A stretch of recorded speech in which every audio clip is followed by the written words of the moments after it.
बिस्मिल्लाहिर्रहमानिर्रहीम। अस्सलाम वालेकुम। आप कैसर खान यूट्यूब चैनल देख रहे हैं। इंटरनेशनल न्यूज़ की बात करेंगे। तमाम की तमाम breaking news one by one आपके सामने रखने जा रहा हूं। शुरुआत करेंगे तुर्की से। तुर्की की सूरत हाल क्या है? वो ये है कि तुर्की ने कहा है कि मैं तब तक लड़ूंगा दहशतगर्दी के खिलाफ जब तक मेरे सर से थ्रेट नहीं हट जाए। ये जो मेरे पे सर पे तलवार लटक रही है, जब तक वो ख़त्म ना हो जाए तब तक मैं लड़ूंगा। और वो कहाँ लड़ने की बात कर रहा है? वो शाम में लड़ने की बात कर रहा है, सीरिया में लड़ने की बात कर रहा है और कुर्द की बात कर रहा है, कुर्दों को मारने की बात कर रहा है। अब जब इन्होंने ये बात की तो उन्होंने कहा मुझे ये राइट है। और इस तरीके से बहुत सारे यूरोपियन कंट्री ने भी कहा है कि हाँ, तुर्की का ये राइट है कि अगर कहीं से उसको थ्रेट है तो निपटा दे उनको वहीं पर जहां पर वो हैं। अब इसमें बहुत सारे यूरोपियन कंट्रीज जहां उसे कह रही है कि आप ये काम कर सकते हैं, वहीं पर तुर्की खुद कह रहा है कि मैं काम करूंगा। लेकिन एक कंट्री है अमेरिका और उसकी जो सेंट्रल कमांड है वो कह रहे हैं कि भाई साहब ना करें, ऐसा ना करें। क्यों ना करें? क्योंकि वो कह रहे हैं कि आपके इन हमलों से हमारे फौजियों की जान को खतरा है। तो आपने कहा तुर्क पे, कुर्दों पे हमला करने से अमेरिकन क्यों मरेंगे? ये क्या हो सकता है? तो मामला ये है कि आपको मैंने कल लगातार 2 जो वीडियोस दी हैं, मैंने कितना आपको डिटेल्स से बताया है। शाम के हवाले से, सीरिया के हवाले से नक्शा समझाया मैंने आपको कि नीचे शाम का वो इलाका है जहां बशर अल असद की हुकूमत है, और जिस एरिया की ये बात कर रहे हैं वो है कुर्दों का इलाका, जहां पर पेट्रोल है जिसको चूस रहा है और पी रहा है अमेरिका। कुर्दों के दरमियान बैठा हुआ है अमेरिका। 1000 फौजी भी नहीं है, 970 फौजी होंगे तकरीबन। और वहां पर वो कैंप लगा के बैठे हुए हैं, अपने अड्डे बना के बैठे हुए हैं कुर्दों के इलाके के अंदर। और अगर कुर्दों के उस इलाके के ऊपर आप बमबारी करोगे तो चांसेस हैं ना, बहुत चांसेस हैं कि वो खत्म ही हो जाए वहां पर। अगर एक बम लग गया, एक मिसाइल लग गया उस कैंप के ऊपर जहां अमेरिकन स्टे कर रहे होंगे, काम कहानी खत्म है। तो वो चीज तो नहीं चाहेगा तुर्की कि मैं 970 फौजी उनके वहीं पर निपटा दूं, बचाएगा। लेकिन वो कहता है कि थ्रेट तो हमारे को है। हाँ, कहता है हम समझते हैं, ये बात हम समझते हैं कि तुर्की हमें नहीं मारेगा, मगर गलती से लग तो सकती है ना यार। तो वो कह रहे हैं कि जी ये अगर आप ना करें तो ज़्यादा अच्छी बात है। इस तरीके से थ्रेट आ गया है अमेरिकन आर्मी के ऊपर, और वो वहां पर कह रही कि हमें यहाँ से निकालें, क्योंकि अगर रशिया लड़ेगा, ये तुर्की लड़ेगा तो हमारे लिए प्रॉब्लम हो जाएगी। चलें जी, अगली खबर ले लेते हैं। और अगली खबर जो है वो रशिया के हवाले से है। और रशिया में जो मगरबी इंटेलिजेंस हैं, एजेंसियां हैं, वो नाराज रूसियों को एजेंट भर्ती कर लें। CIA अहदार ने कहा है, तो गद्दार बना दें उसको। जो भी नाराज इंटेलिजेंस एजेंसियां हैं उनको आप राजी करें, कायल करें, मराद दें, पैसा दें, घर दें, रिहाइश दें, बंगले दें और बाकी मामले करें, और उनको इतना नवाज दें कि वो एजेंट्स रूस के खिलाफ एक्ट करें। तो आप यहाँ पे ये सवाल कर सकते हैं कि क्या रूसी जो है ये ऐसा होता होगा कि मतलब वो बिकते होंगे? तो अब यहाँ पर रिपोर्ट ये आ रही है, इसी रिपोर्ट में निकल कर आती है कि तकरीबन 400 रूसियों को मुल्क बदर किया गया है जिन्होंने जासूसी का, जिन पर इल्ज़ाम था। तो ये फैक्ट्स तो हैं। इसके अलावा जो प्यूटन हैं, उन्होंने एक सजेशन दी है इंटरनेशनल पेमेंट सिस्टम के हवाले से कि आप ऐसा क्यों करते हैं कि कोई करेंसी ऐसी बन जाती है जिसके पीछे मुल्क होता है। यानी कि यहां पर वो बात करें डॉलर की, जिसके पीछे USA है, कि अगर वो आपके पास हो तो आप ठीक है, अगर वो आपके पास ना हो तो आप दिवालिया। वो कहते हैं कि ये कॉन्सेप्ट क्यों बना दिया आपने जिसके पीछे एक मुल्क खड़ा हुआ है? क्यों नहीं आप एक न्यूट्रल निज़ाम राइज कर देते कि दुनिया भर में किसी की मोनोपोली नहीं होनी चाहिए, और उस मोनोपोली को हटाने के लिए आपको ममालिक को हटाना पड़ेगा और करेंसी को आपने न्यूट्रल करना पड़ेगा। एक न्यूट्रल यूनिट देने पड़ेंगे जिसको आप कोई भी नाम दे दें। वो कहते हैं कि इसके अंदर आप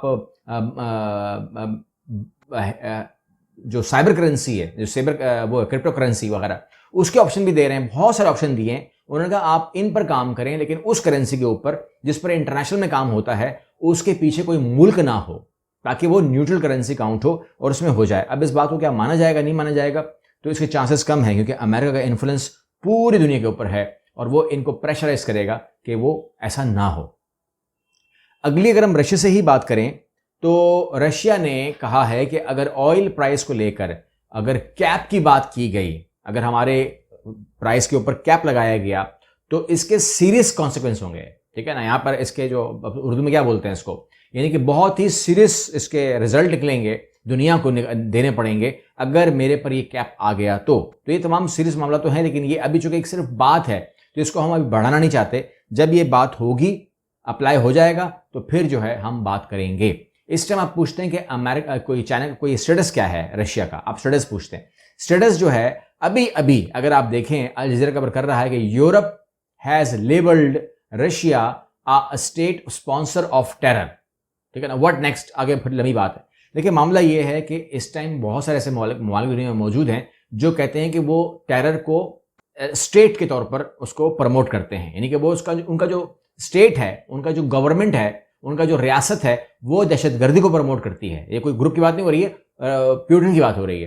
तो यहाँ पर जो है यूरोप ने इसको पास किया है और इसका असर क्या पड़ेगा आप जानते हैं। शाम, सीरिया, अगेन सीरिया, तो सीरिया के अंदर जो है वो स्टेट उनकी जो है ना वो स्पॉन्सर काउंट होती है और उसके अंदर तभी वो लोग फिर दुनिया भर से कट के उनको रहना पड़ता है। एक आपको खबर दे दूं मैं फ़लस्तीन में हुआ ये कि एक हॉस्पिटल जो है वहाँ पर मौजूद था जहाँ पर वो लोग आए और इसराइल के इलाके में, और वहाँ पर वो आए और वहाँ पर वो ग्रुप जो है जनीन के अंदर, जनीन शहर में वो आए और उन्होंने वहाँ पर धावा बोला फ़लस्तीनियों ने और एक लाश को उठा के ले गए, लाश को अगवा कर लिया। तो वहाँ के जो उनके वालिदैन थे, जो कुछ भी थे वहाँ पर मौजूद थे, लड़का कोई मरा है एक्सीडेंट में, उसकी लाश ले गए। तो जब उन्होंने मालूम किया कि भाई लाश क्यों लेके गए हो, वो अलग बात है कि उसका जो बाप है वो एक क्लेम कर रहा है कि वो जिंदा था, वेंटिलेटर पे था, उठा के ले गए तो वो मर गया होगा। लेकिन जो हॉस्पिटल कह रहा है कि वो मरा हुआ लाए थे हम लोग, वह एक्सीडेंट में मर चुका था तो हम डेड बॉडी लाए थे। तो डेड बॉडी आप मान लीजिए कि सब लोग इसी बात इत्तेफाक कर रहे हैं कि डेड बॉडी अगवा हुई है, लेकिन डेड बॉडी क्यों अगवा हुई है, वहाँ पर तो और लोग भी मौजूद थे, जिंदा लोग भी मौजूद थे, उसका खुद बाप मौजूद था। तो उन्होंने कहा है कि अगर आपको ये डेड बॉडी वापस चाहिए तो फिर आप हमारी डेड बॉडीज वापस करें। तो फ़लस्तीन जो है इस टाइम अपनी डेड बॉडीज़ को लेने के लिए, क्योंकि इसराइली सुनते नहीं है मुंह से, तो लिहाजा डेड बॉडी लिख रही है उन्होंने कहा डेड बॉडी आपकी अमानत हमारे पास है, हमारी डेड बॉडीज़ दे दीजिए, अपनी डेड बॉडीज़ जो है वो ले लीजिए। आप जानते हैं कि फीफा के अंदर बहुत सारे जो ममालिक हैं वो एक चीज़ पैदा कर रहे हैं जिसको हम कहते हैं कि बदमज़गी। उसके अंदर बहुत सारे यूरोपियन कंट्रीज़ भी मौजूद हैं, जर्मनी खुद शामिल है उसके अंदर, और भारत भी है, और बहुत सारे ममालिक हैं जो पता नहीं क्यों लेकिन बदमज़गी का एक अंसर वो छोड़ते नहीं मौका। और जितने भी इल्ज़ामात लग रहे हैं वो स्टूपिड इल्ज़ामात हैं, बिल्कुल बेकार इल्ज़ामात हैं। अब जैसे कि फॉर एग्जाम्पल आपको मैं एक मिसाल दे रहा हूँ, कल की यहाँ पर ये हुआ कि कतर वर्ल्ड कप में जर्मनी की फुटबॉल टीम ने मुंह के ऊपर हाथ रख लिए। अब पूरे टीम ने हाथ रखे हुए हैं, ये कह रहे हैं कि हमारी जबानबंदी की गई है। भाई जबानबंदी क्या की गई है आपको बता देता हूँ मैं। हुआ ये कि ये वर्ल्ड कप हो रहा है, आप यहाँ पे क्या करने आए हो, फुटबॉल खेलने आए हो, तो फुटबॉल खेलो। आपका इंटेंशन क्या होना चाहिए, आपका इंटेंशन होना चाहिए कि आई एम फुटबॉल प्लेयर, मैं फुटबॉल खेलने आया हूँ। आप गोल करो, ज्यादा गोल करो, जीत जाओगे हार जाओगे, यहाँ पर आपके दिमाग में फुटबॉल होना चाहिए। अब इनके दिमाग में क्या है, जो मुंह पे हाथ रख रहे हैं, इन्होंने कहा कि हम अपने हाथों के ऊपर बैंड बांधेंगे वन लव का। ठीक है ना, अब वन लव का मतलब है हम जिन्स परस्ती जो ये का मामला होता है, जो यूरोप में अलाउ है, लीगल है, अमेरिका में अलाउ है, तो वो कहते हैं कि जी हम उसको प्रमोट करने के लिए यहाँ पर उसका हम बैंड बांधेंगे।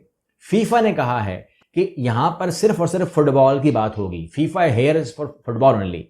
हम कोई एहतजाज, काली पट्टी, पीली पट्टी, नीली पट्टी, one love, two love, three love, ठीक है ना, हम जिन्स परस्ती ये काम नहीं कर सकते हम लोग। हमारा यानी कि हमारा जो स्टेडियम है वो ना सियासी होगा, ना वो एहतजाज में जाएगा। इस तरह उन्होंने कहा कि आप झंडा जला दें, आप ये कर दें, वो कर दें, या ईरान के बारे में बात वहाँ पे हुई और कंट्रीज के बारे में बात हुई, तो उन्होंने कहा ऐसा कुछ भी नहीं होगा। और उन्होंने कहा, ये फीफा ने बहुत बड़ी बात की, उन्होंने अगर किसी ने पट्टी बट्टी बांधी तो हम येलो कार्ड दिखाएंगे उसको, एक भी पट्टी हुई येलो कार्ड।